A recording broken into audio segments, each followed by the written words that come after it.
G'day, I'm Dean. We've got this ML320 V6 diesel that we've got here. Had a bit of an oil leak in it, and I just want to show you where it come from. It was to do with, well, not the rear main, but the front gearbox seal. So it was coming out through this area here on the plastics underneath. So we took the transmission out. There it is down there. Not the world's most difficult job, but a bit of a job. First thing we found was the rear main seal. Now I've already pulled that off, but if you have a look, the rear mains on these come in this full plate setup like that.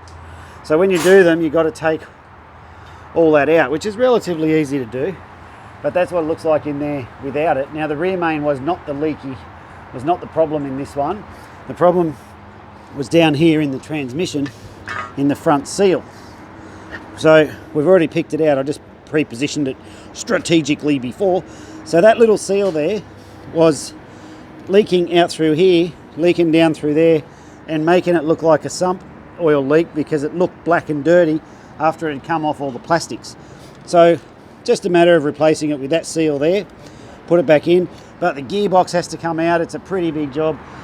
Not the biggest gearbox to do, but there's, you know, you've got to get the tail shaft off here, but disconnect all the bits of the exhaust, take all these oil lines off. There's a few electronic components, the front jack shaft, all up around the bell housing.